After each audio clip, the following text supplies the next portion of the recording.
This is Rich Harshaw from Monopolize Your Marketplace. We're here for our MYM Insider webinar on innovation.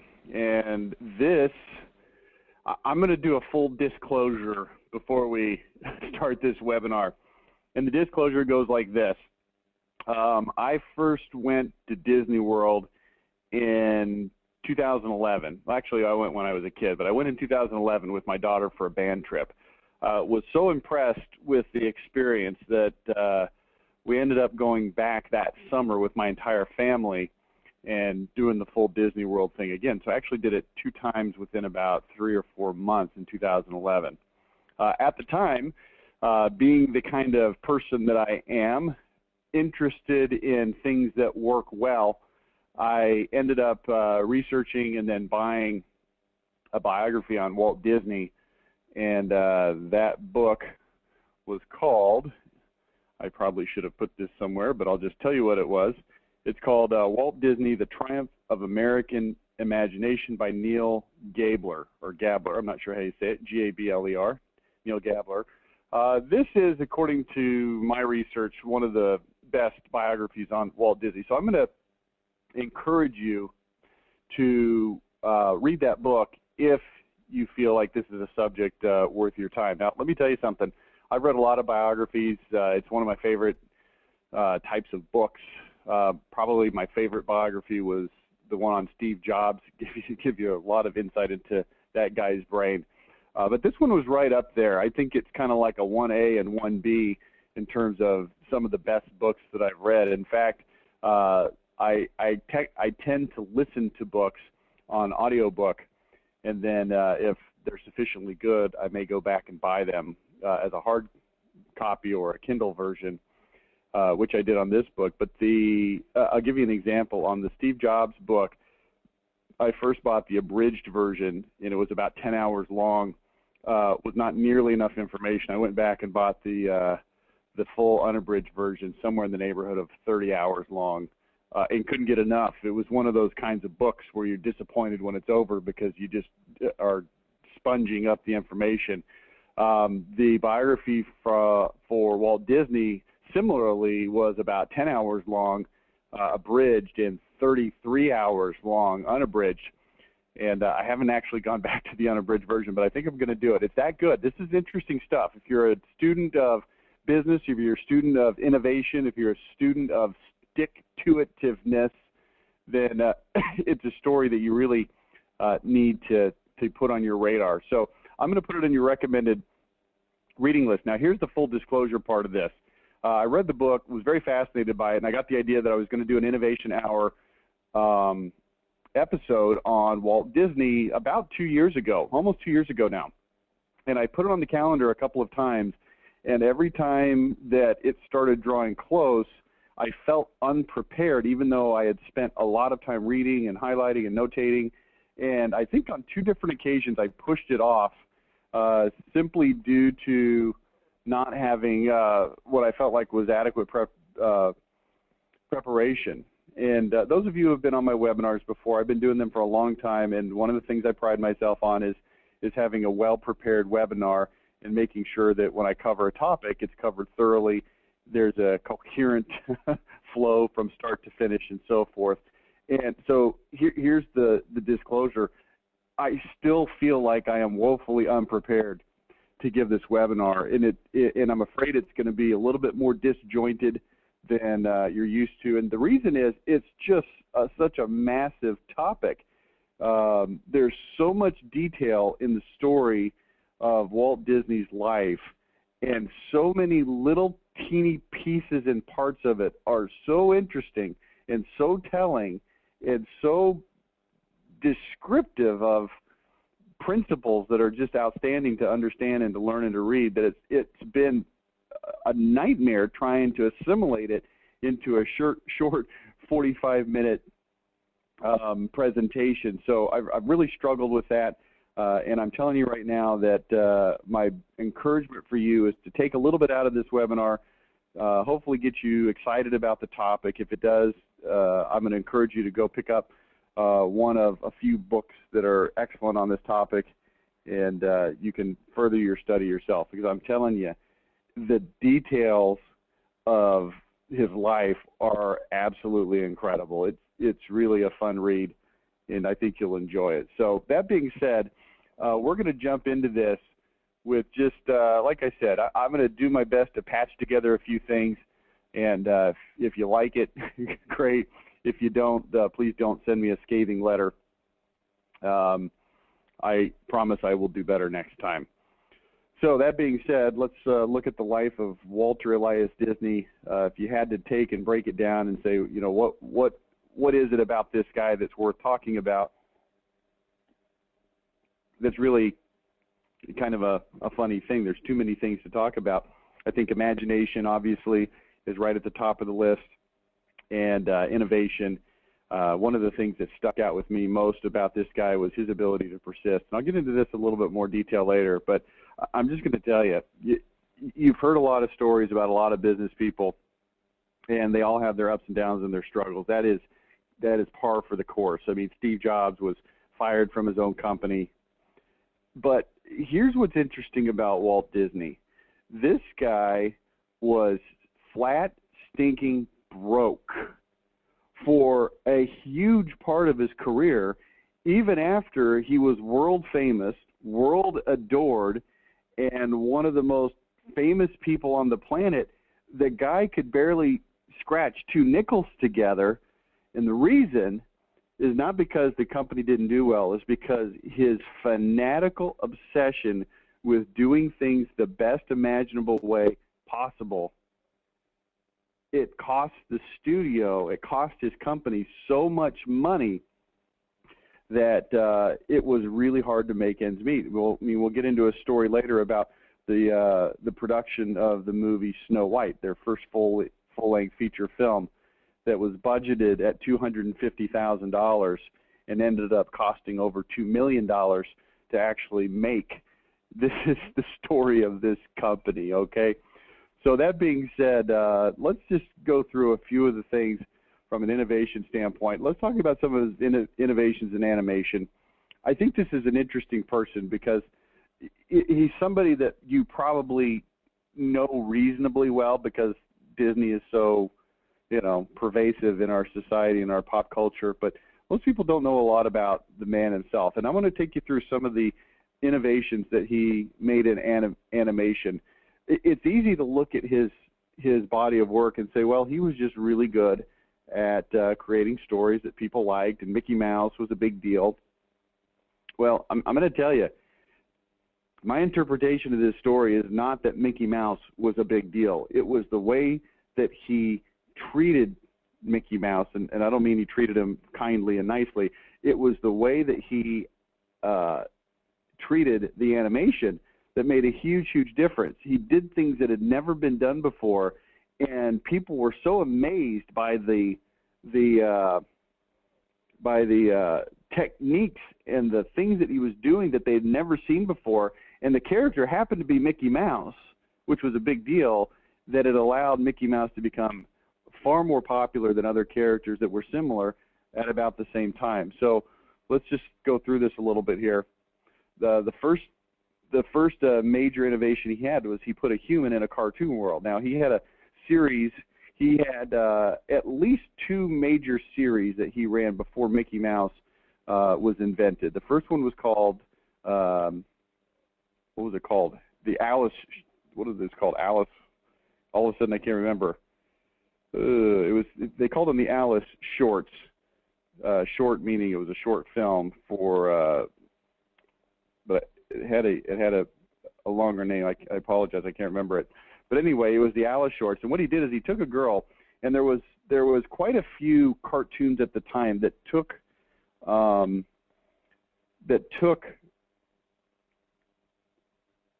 hang on, I got to get this story straight. I told you this one was hard to put together. There was quite a few cartoons that took live action movies and put cartoon elements into them. So you might see an animal walking around in a human world.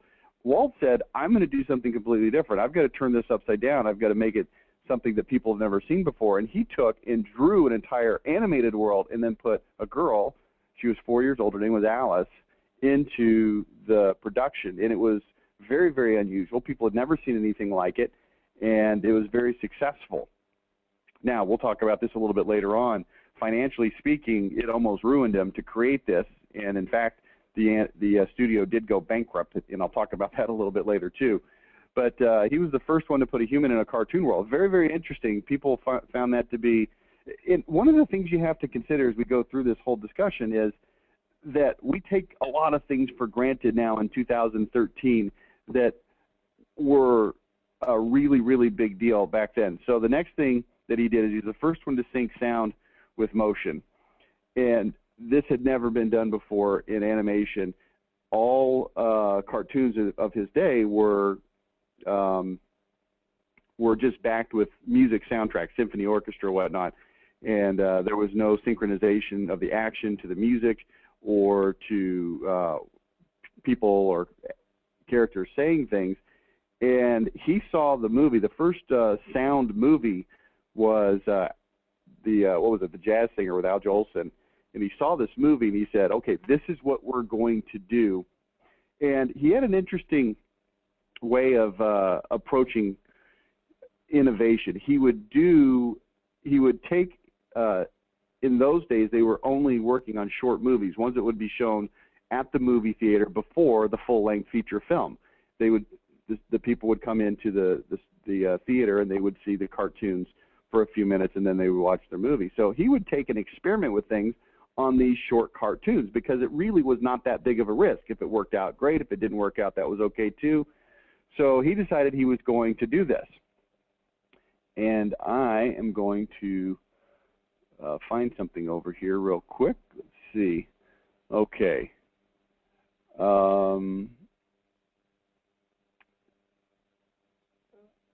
Well, I can't find that thing I'm looking for here. Again, sorry, this is a little bit discombobulated because I'm pulling from literally 4 different sources here. Here's what he found out. Nobody knew how to sync motion with sound. Nobody. It had never been done before. So it wasn't just like he went and used the standard industry protocol. He had to invent it himself. And so he found the equipment. He found the people that could do it. He patched it together. And as would become his bane throughout his entire career, he found out that putting this kind of sound to cartoons was going to be cost prohibitive. And his brother, Roy Disney, who was his business partner his entire life, Roy was kind of the financial backing, the operations guy, the voice of caution. Walt was the overly optimistic imagination, do anything he could think of guy. And so these guys always had to balance this out. Well, Roy said that there's no way we're not going to do this. Can't do it. It's not going to work. It can't happen. And Roy put his foot down, and Walt said, well, it doesn't really matter. And he went and did it himself anyway. Ended up costing a lot of money. Now, here's the interesting thing about this. If you look at the picture on the screen right now, it's a picture of Steamboat Willie. This was the first cartoon to ever feature sound that was synchronized to the characters. And famously, this character, as you see on the screen, Mickey Mouse, Steamboat Willie, was whistling, and it was just unbelievable to the audiences. He also would hit a cow's teeth with xylophone hammer, and it would synchronize to the sound. Well, here's what people don't realize. This actually was the third Mickey Mouse cartoon. The first 2 were popular, and they were interesting, but it was not until he added sound synchronization that this thing took off and shot like a rocket to the moon. So think again about this character, Mickey Mouse, became this whole huge big thing. And I'm going to talk about the origins of Mickey Mouse a little bit later when we get into a discussion about adversity. But it wasn't until he put it to sound that it really, really took off. Now, the next thing he did was he was the first one to use a theme song. And the first theme song ever was Who's Afraid of the Big Bad Wolf and the Three Little Pigs. And this thing took off. It sold something like 1 million copies. We'll talk about merchandising a little bit later. But he thought, well, if we're going to synchronize things and characters are going to sing, then we could actually include songs and music, and we could sell those. So that was one of his first. Another one, he was the first one to use color. And this is something obviously we take for granted now. But it's the same story as syncing the sound with motion, when he found out about a color process, we've all heard the word Technicolor because we've seen it when we were kids on cartoons using Technicolor. This was the process for making things into color on film back in those days. Whether it was a motion picture or a cartoon, it was the same process. Now, there had been a process called two-color Technicolor that created colors that were not good, and it was not very aesthetically pleasing. And then Technicolor created this three-color Technicolor process. It had never been used before in animation. It had been used on motion pictures. It was very expensive. And Walt went, saw it, and he said, this is it. This is the next big thing.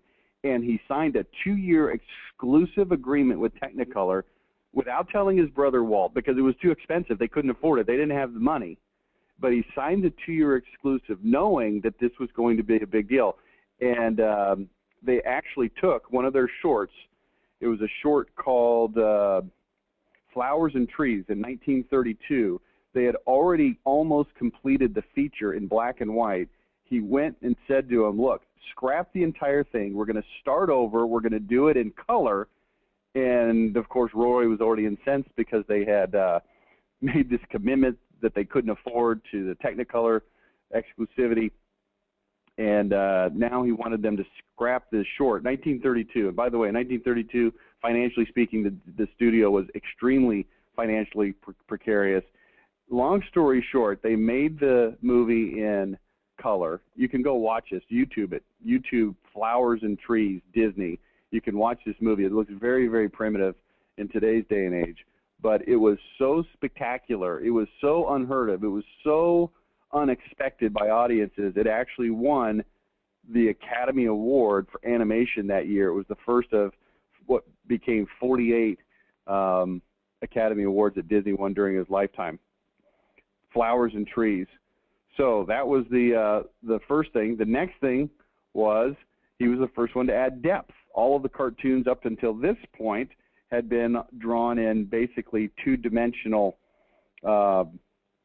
looking drawings, and this was now getting to about 1937, and he created now this is again something that he did not invent Technicolor. He licensed Technicolor and was able to use it. He actually invented a camera. It was called the multiplane camera, where they would take, and if you understand how animation is done, they draw the picture and then they shoot it onto film so that it runs like an actual movie, multiple frames per second.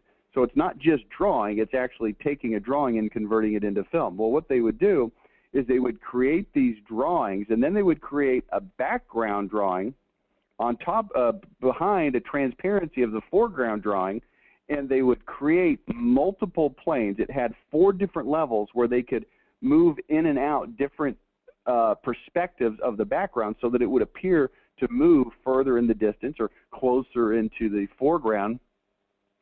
And this was a big deal. Now, here's the problem with it. Number one, it didn't exist, so they had to invent it. They had to build it. It required 4 men to operate it instead of the standard 1 man to operate it like a normal camera. And again, put the studio on the brink of insolvency to do this. They had also did the same thing where they took an existing movie that was being produced the traditional way, they scrapped it, they shot it with the multiplane camera, and this was also the movie was called The Old Mill, 1937. You can Google this one, or excuse me, YouTube this one, and it also won an Oscar because it was so breakthrough, such an interesting thing. Now, the next big thing, is they were the first studio to create a feature-length film. Now, before that, cartoons had been something that was only shown exclusively before movies. And Walt Disney said, look, we're going to keep looking forward, not looking back. We're going to do the next big thing, and we're going to do something that's never been seen before. Now, I'm going to read you a little something about this from a book. Let's see. This is, let me find this one. All right. Well, I got to find this. Hang on.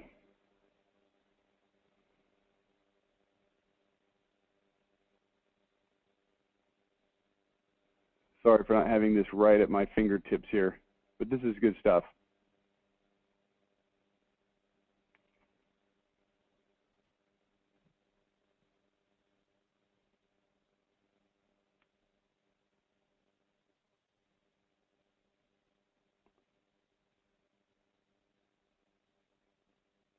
Oh gosh, look at this. I'm not going to be able to find it.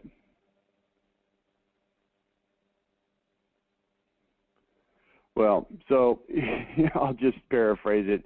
Here's what happened. He got this idea for this movie. It was Snow White and the Seven Dwarfs. And he was afraid to tell anybody about it because they knew that it would be met immediately with rejection from everybody, inside the studio, outside the studio, because it had never been done. The doubts were, would people sit through a whole cartoon? Is this just geared for children? Would adults want to watch it? How much is it going to cost? Is this something that we can afford? Is this rational? And so he finally went to his wife and Roy, and he said, look, I want to create this movie, Snow White and the Seven Dwarfs. And of course they said, this is ridiculous, it can't be done. Hang on, I've got this.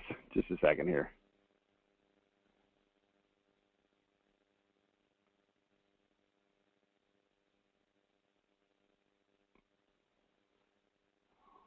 Okay.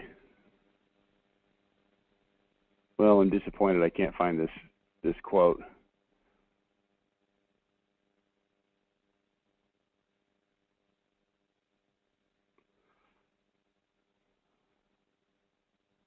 Okay. Well, I can't find this quote. I'm sorry about that. Told you, this is rough. It's hard to pull all this together. There's too many sources. So anyway, his wife said, why are you going to risk our entire financial solvency on such a big risk? And he said, because it's the only thing that we can do is move forward. We can't move backwards. And this was his theme throughout his whole career. We've got to move forward. We've got to move forward. We've got to find the next big thing. We've got to stay ahead of the curve. We've got to do something that nobody's ever done. We've got to do something that nobody's seen. And I want to make this distinction here. This is not a case of just simply producing quality. It's one thing to produce quality.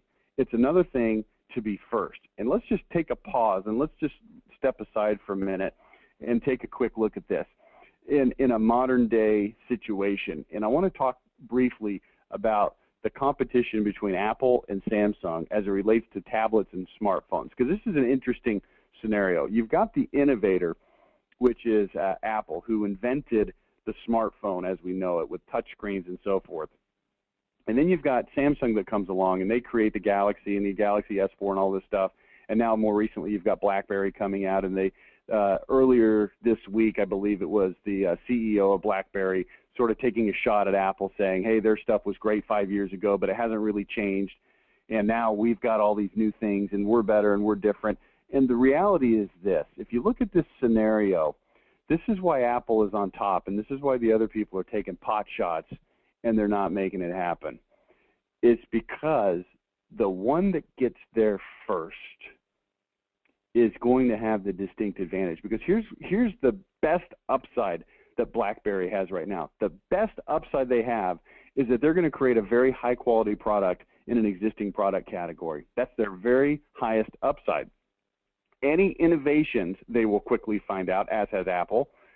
Any innovation that they put in place within that sphere called the smartphone with a touch screen is going to be quickly copied and replicated by all their competitors. And now there's this sort of incrementalism going on of who can do it better.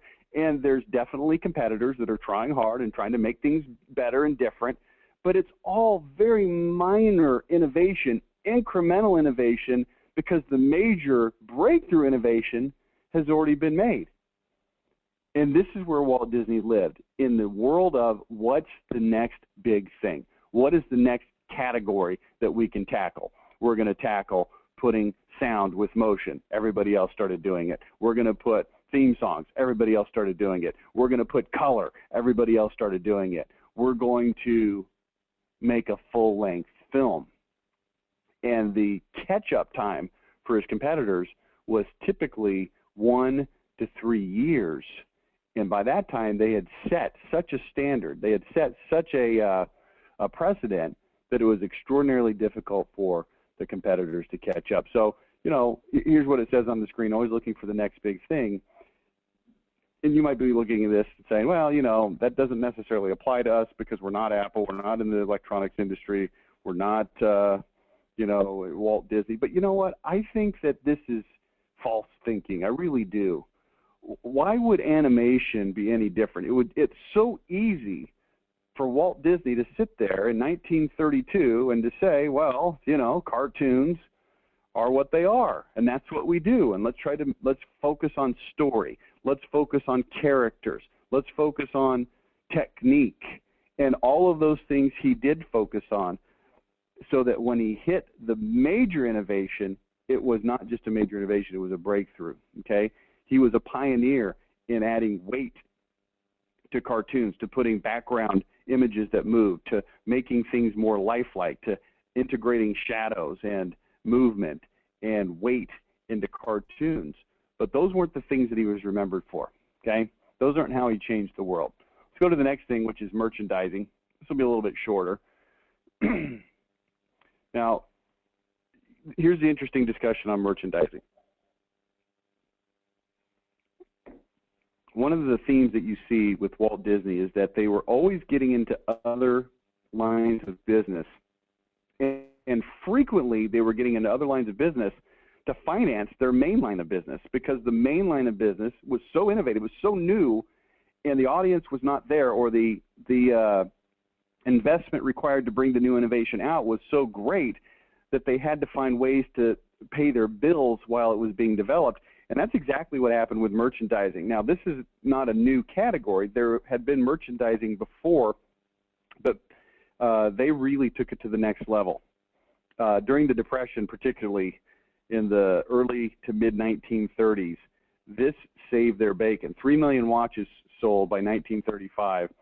There's a story about the Lionel Train Company. You're familiar with Lionel Electric Trains. They were in bankruptcy during the Depression. They couldn't sell enough to pay their bills. They licensed the Mickey Mouse train. They sold something like 350,000 of them in a year, and they ended up turning into $2 million in sales. And it was a major boon for this company, put them back on the map, so to speak. They had done $40 million in merchandising revenues by 1940. Of course, as you get through 1940, you get through the Depression, but then, of course, you're staring right at World War II. They were one of the first, not one of the first, they were the first to start merchandising theme songs. I talked about that earlier. Let me give you a couple of numbers on that might be interesting. The first one is Who's Afraid of the Big Bad Wolf was able to be sold over 1 million times, including sheet music, having other artists that covered it, if you can believe that, a cover of Who's Afraid of the Big Bad Wolf, but they had it. And then later on in the 50s, Davy Crockett series was on television, and we'll talk about television here in just a minute, but they decided to put together a theme song. They did it almost as a throwaway. The producers thought that, this isn't really a big deal, but it became a huge hit. It sold 10 million copies, spent a month at #1 on the Billboard charts, and 3 other versions of the same song also made it to the top 10. Also, the Davy Crockett TV show led to millions of coonskin caps being sold. And of course, as you're probably familiar, Mickey Mouse merchandise is everywhere. My wife and 2 daughters went to Disneyland last week, and they came back with approximately $9,000 worth of Mickey Mouse merchandise. Not quite that much, but pretty darn close. Okay, and here's what Walt Disney did. He hired a guy named Kay Kamen, who ended up being their merchandising manager, and this guy took it as its own business entity and really went to work and made it happen. But here's the interesting thing about this, just a takeaway. Is there something that you can do that won't necessarily take away the focus of your business, but can fund your main innovation, your main business, or just add ancillary profits, okay?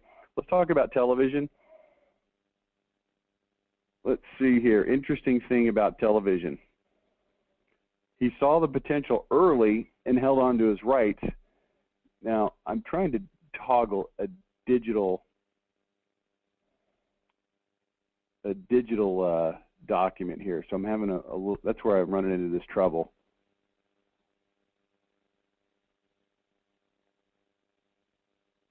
Let me find this real quick.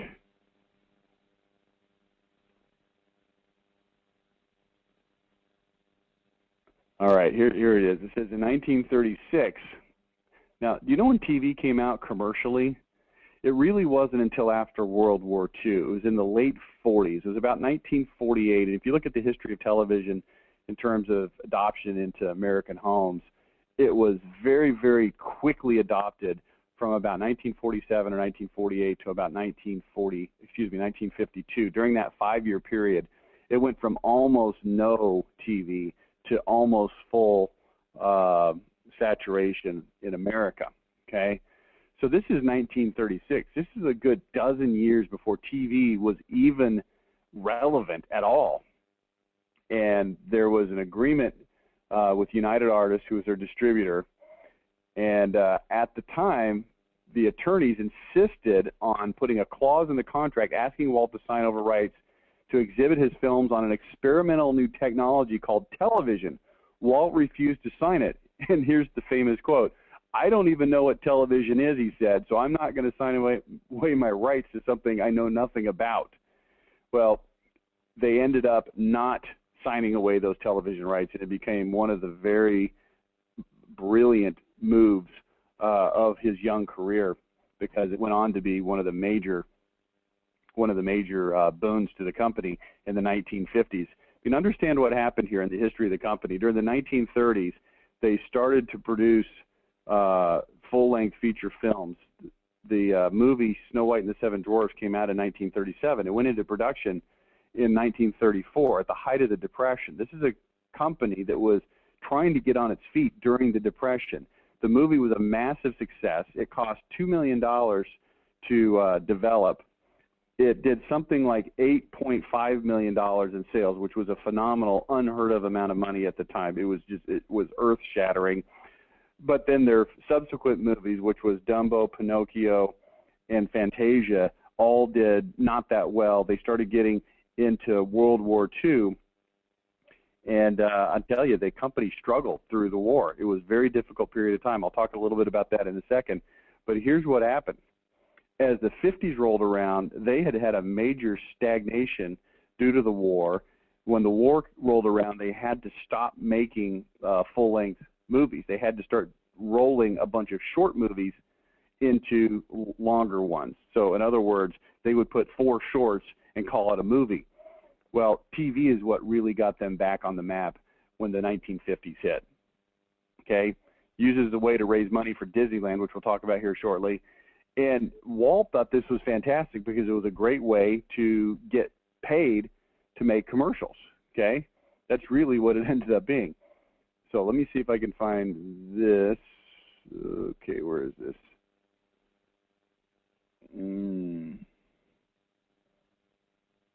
Okay. Well, we're going to talk about TV and Disneyland kind of all in one. And let me just read this passage to you. I think it's fairly interesting. It says, one of the great paradoxes of Walt Disney's life is that he never cared very much about money, yet he was continually forced to think about money because his dreams were so expensive to realize. If you want to know the real secret of Walt Disney's success, said Ward Kimball, it's that he never tried to make money. Walt was a simple, honest, basic person with Midwestern values, an ethical man. Nothing he did was about money. It was always about the project. Walt explained his views on making money this way. I've always been bored when just making money. I've wanted to do things. I wanted to build things, get something going. People look at me in different ways. Some of them say that guy has no regard for money. It's not true. I have a lot of regard for money, but I'm not like some people who worship it as something you've got to have piled up somewhere. I only thought of it in one way, which is something to do with it. That was his mindset in the early 1950s. He was looking for a way to finance Disneyland. During that time, he averaged 4 or 5 hours of sleep a night His waking hours were focused on either planning the park or brainstorming new financing schemes. One unlikely scheme, well, I'm going to get to that in a minute. He ended up selling stock to his employees. Oh, great. Here I go again. Can't find the part that I want. Well, here's what he did. He realized that he could get the the television networks to pay him money for programming, and they had plenty of programming available, things that they had done in the past that can now go on television. So he went to the TV studios and he said, hey, look, here's the deal. I will sell you content, and I need this content because I'm trying to promote Disneyland. And they said, well, we don't want anything to do with Disneyland. And he said, well, the reality is I need money for Disneyland. And he ended up going into a partnership with ABC, and ABC actually took part ownership of Disneyland in exchange for this. But here was the great thing about TV. It was just a big, fat commercial. So, oh, yeah, here we go, 3602. Every time I thought about television, I thought about this park. I knew that if I did anything like the park, it would have to have a medium like television to let people know about it. He went to the two biggest networks, NBC and CBS, both which were eager to air Disney programming. The moment he mentioned his park, however, they changed the subject. They didn't want any part of Disneyland. Then he went to the smaller network, ABC. He made a pitch to executive Don Tatum. He didn't have any visual material to refer to, Tatum recalled, so even so, he drew such a dramatic, vivid description that I left with a great deal of enthusiasm. But our people seemed to not understand what he was talking about, so ABC turned him down. Okay? So what did he do? Oh, okay, there. I was actually at the right place. So here's what he did. He went to one of his top artists that he trusted the most, and he said, we're going to go in and we're going to pitch Disneyland to the studio, to the network, to ABC. But here's what we've got to do. We've got to be able to show it to him visually so that the board will understand it. So he went to the artist. It was Saturday morning. The meeting was on Monday afternoon. He said, what we've got to do is we've got to show them a rendering of the park. And the artist looked at him and said, you know what, that's a great idea. Let me see the rendering. And he said, no, you don't understand. That's why I'm here to talk to you. You need to create the rendering right now. And the guy said, it's impossible. It can't be done. He said, well, here's what has to happen. If we don't create this rendering so that we can create the image and show the network what this is all about, then we're not going to get on television, and this park is never going to happen. So they sat down, and Walt explained to him in vivid detail what he wanted to include in this park. And in 2 days, all day, all night, for 2 straight days, this guy drew out the entire rendering of Disneyland, which he then took to the meeting and sold it to the board, made them a partner in the Disneyland park, and they used television to promote everything Disney. It was a brilliant, brilliant solution. Now, here's the question I have for you. Can you do this? And the answer is you probably can, more so than you think. Now, let me tell you why, and let me tell you how. I'm actually going to be doing a webinar. I think it's next month. I can't remember when it is. Look at the schedule. It's coming up. I'm actually doing a webinar on the topic of blogging, which seems pretty unrelated to what we're talking about now. But I'm going to talk about blogging next month. And as I talk about blogging, one of the main things that I want to cover with you is your ability, because you're an expert in your field, to become a provider of information on that topic through a blog and or through companies that would like to have that information that can expose you to a larger audience. Let me give you a very specific example from my own file. I partnered with a company called Qualified Remodeler Magazine, and I just had a discussion recently with the editor of the magazine that went like this. If you could wave a magic wand and get as much quantity of articles, information from me as you could possibly stand, what would that look like? And he kind of sheepishly, hemmed and hawed and said, well, if I, a couple times a month, or, maybe every month, every 2 months. I said, what if you could get something from me every single week? And he said, what do you mean every week? I said, I don't know, every week. What if I could deliver content to you every single week? And he didn't even understand the question, because it's just something that's never been done. Nobody does it. He says, look, I'm lucky to get content from my contributors every other month. I have to really badger them and hound them. I said, what if I could produce content for you every single week? He said, it would be an editor's dream. That's what. He says, I couldn't even ask for that because I just couldn't do it. It's so uncalled, it's so unheard of, it's so unprecedented. I said, well, what if I was able to produce it? He said, here's what we would do. We would set up your own blog on our website that you could post to as much as you wanted and gain exposure to our entire audience. And I said, okay. Now, what's the cost of that from my perspective? The cost of that from my perspective is the cost of putting together a 300 to 600 word article as often as I want. Is that hard to do? Well, do you have information on your subject, on your topic, on your general thing that you do that you could put out there? Are there people that are interested in that? Now, let me talk specifically to you home improvement guys, and I'll cover this in more detail, and I'll show you more examples of this later. But you home improvement guys, understand every town has a local newspaper, and every local newspaper has a need for content. And if you can fill that content with good, unbiased, objective, interesting information, you can pull off what Walt Disney has done. There's always going to be editors that need content. And if you can become a content supplier, and you look at it and you say, well, that's outside of my normal business. Walt Disney, of course, was a creator of content. That's what Walt Disney does. Well, why can't you create content?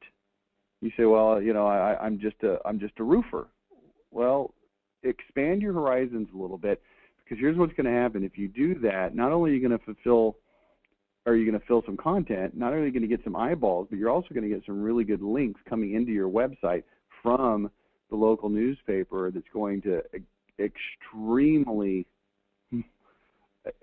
in an extremely beneficial way, help your SEO. It's going to push you right up through the roof, okay? So this was innovation in television. He also was an innovator in television. He pushed for color. In fact, in 1952, they were on ABC still, and he pushed to have as many of the segments as possible in color, even though almost every television set in the country was in black and white. He still wanted to broadcast in color. And in 1955, they ended up switching to NBC, and the entire broadcast was in color. In fact, he changed the name from The Wonderful World of Disney to The Wonderful World of Color.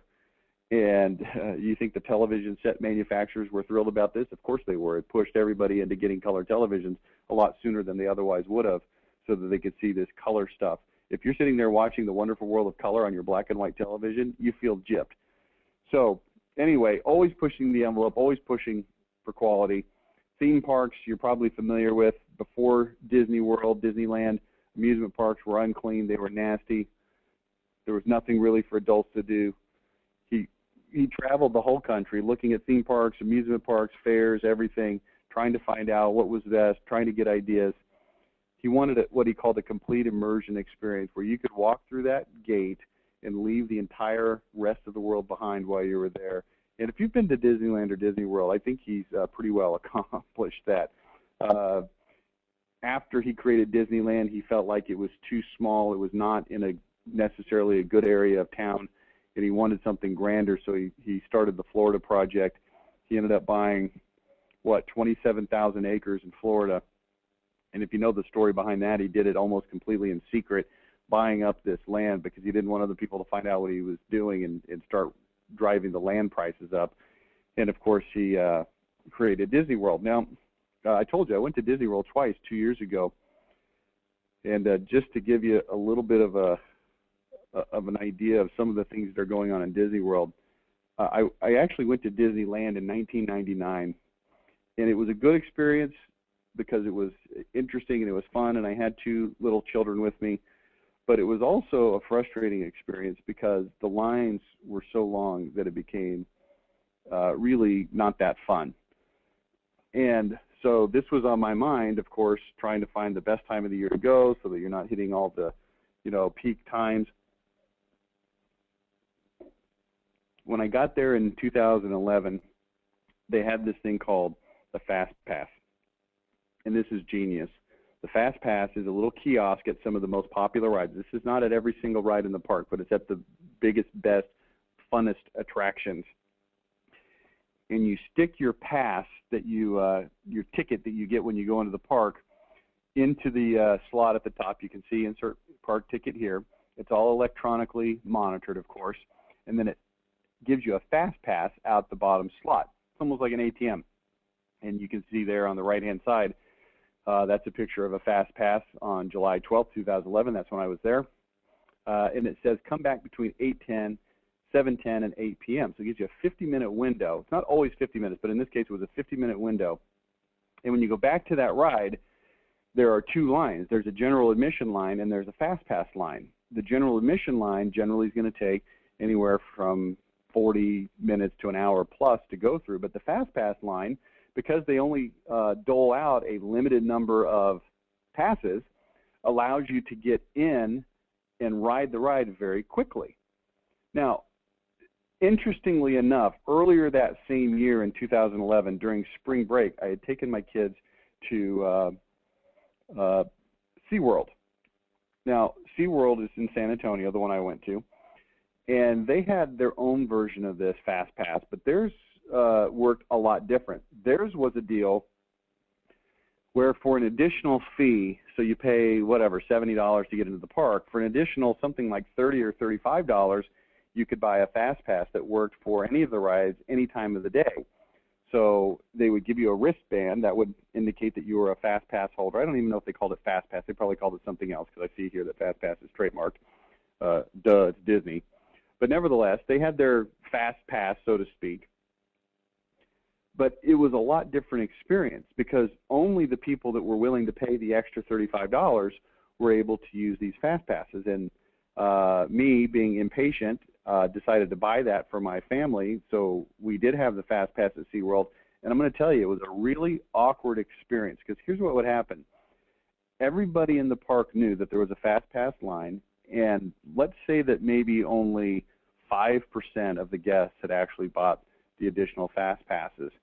So I remember going on one particular ride, which was some sort of a raft ride, and the line was well over an hour long. I mean, that sucker was long.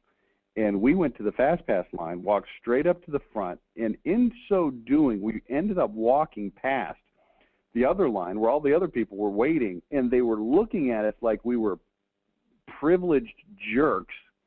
We got up to the front. We ended up waiting about 1.5 minutes, and we could feel the wrath, envy, and anger of everyone else. Now, we had paid our money, so we went on it anyway, but I'm telling you, it was uncomfortable. And we felt uncomfortable, and I guarantee you the people that were standing in line watching us entitled jerks go on this ride were hating it. Disney said, no, that's not how this is going to work. You buy your ticket to the amusement park, and we're going to allow everybody to use our Fast Pass system. And interestingly enough, one of the things that they did is they spaced out. They put their best rides in the four corners of the park so that you had to walk a distance to get to them. So this kind of spread out the traffic a little bit. And the Fast Pass, based on my experience and also my wife's experience having gone just this last week to Disneyland and California Adventure, said, you know what, this is great. Yeah, you wait in line for some of the rides, but the best rides you don't have to wait in line for. And it worked out great. This is the kind of innovation that's working over there at Disney. Of course, they're famous for having their parks be spotless clean, having people that can give you directions, all these different things that are indeed executed well at Disney. But I'm going to tell you what, when I took my family there in 2011, I had 5 of my kids. My oldest kid was not with us. He was working and just wasn't that interested. But there were 7 of us. And for 7 of us to go for 4 days, the tickets alone were $1,700. $1,700 for the tickets alone. And I'm telling you, the park was crowded. It's not like we were the only ones there. It's expensive. It's expensive to execute this kind of quality, but if you can pull it off, people will pay for it. People will pay for it. Okay, and this is a sign of the fast pass distribution return between 106 and 206. This just gives you an idea. It's got a sign that tells you when to come back. Okay, well, we're running out of time. I'm surprised. Just here's one of the other rides picture. Let's talk about quality just very quickly here. His goal was never to make money. I've talked about that. His costs were always higher than the budget. Innovations always cost a lot more than doing things the old way. Reputation was built and it sustained the company. Now here's the picture here is Shirley Temple presenting Walt Disney the Oscar for Snow White and the Seven Dwarfs, and you can see here that they made up this unique Oscar that had one big Oscar and 7 little miniature statues to represent the Seven Dwarfs. The story of Snow White and the Seven Dwarfs coming through production is by itself a fascinating story. It took 3.5 years. They budgeted it originally at $250,000, and the reason they budgeted $250,000 is that it was going to be about, I think it was 12 times longer than a regular feature, and their budget for a regular feature was about $21,000. So they said, well, if it's 12 times longer, it's just 12 times the budget. So they just multiplied the budget. They found out very quickly that this was not the case, and the reason it was not the case is because Walt Disney insisted every single step of the way that everything be done exactly right. They went months just trying to name the dwarfs. They went through story after story after story and iteration after iteration to get it exactly right. When they started to animate it, he wanted to make sure that there was a continuity in the production.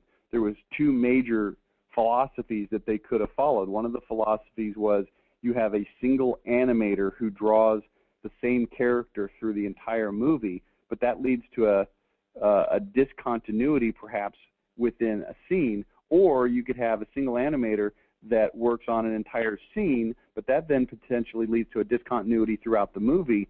So what they did is they did it both ways. They had a manager that worked with a guy that would draw a specific character and a guy that was in charge of specific scenes, and it ended up raising the cost so high. But $2 million later, and there's a famous story in the middle of that about the budget hit $1 million, and they were nowhere close to they hadn't even started animating the film yet. It had already hit $1 million.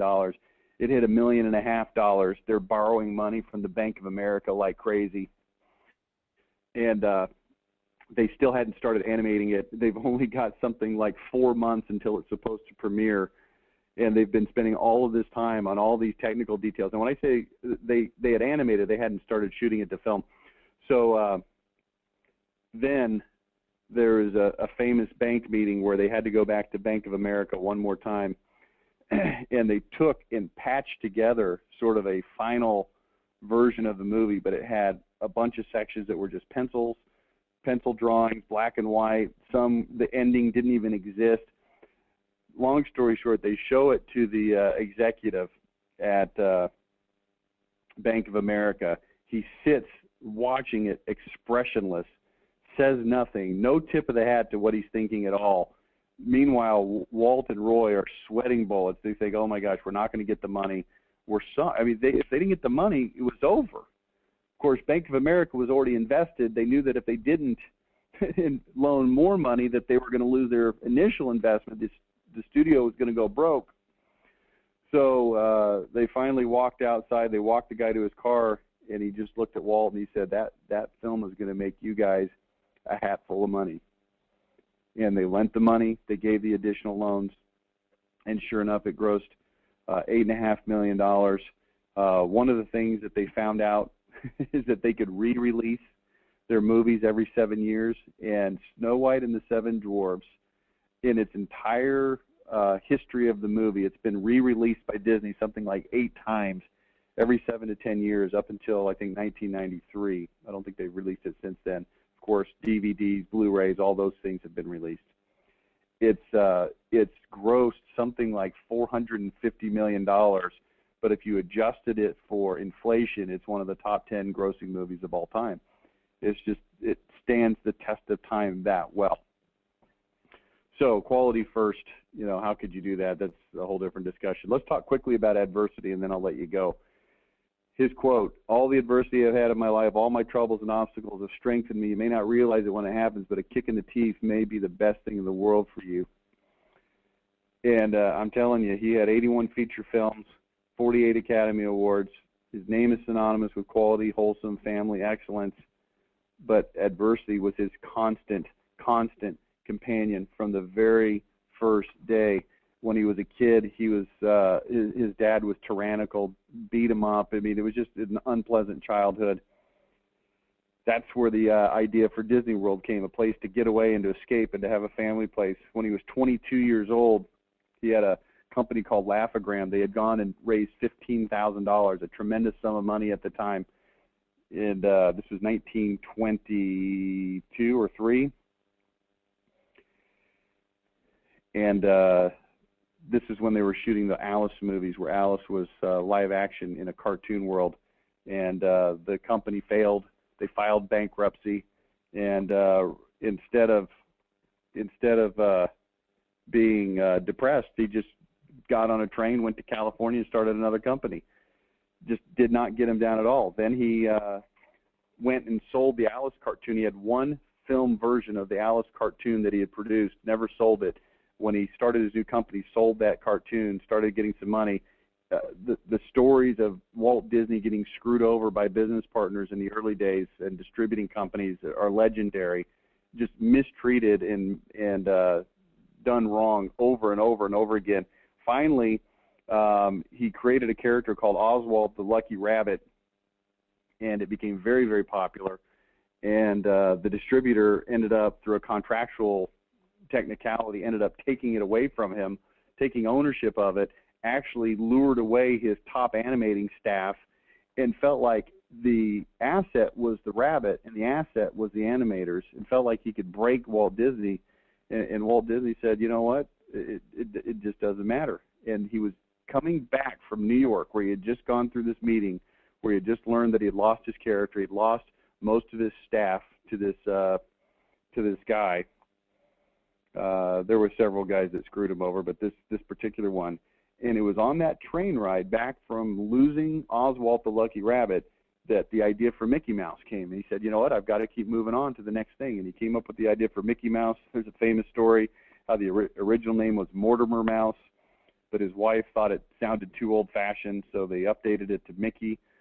And, the rest is history, so to speak. In the early 1930s, he was so stressed out about money that he had a nervous breakdown. Multiple times in his career, he had to leave the studio for months at a time just to get away. He had a major setback. His parents, he sort of reconciled with his dad. When his dad got a little bit older, he moved him out to Disney, out to California. They had a little bit of success with Snow White, and when they made some money on Snow White, he bought his parents a house.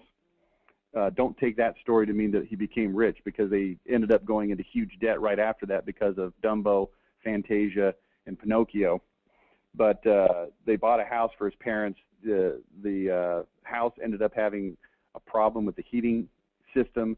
It had a carbon monoxide leak. It ended up killing his mother.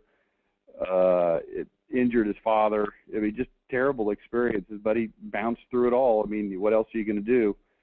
There was a strike right before World War II that took out literally half of his staff.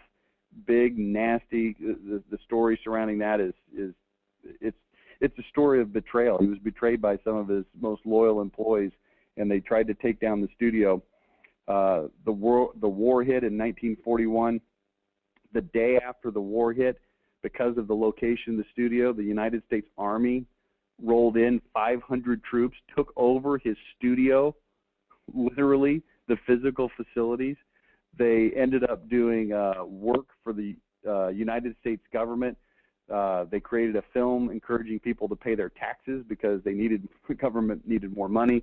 They did training films for the military, and Walt Disney took a huge financial beating on that because his naivete on the contracts, not good. At the end of World War II, the company was in debt, $4 million,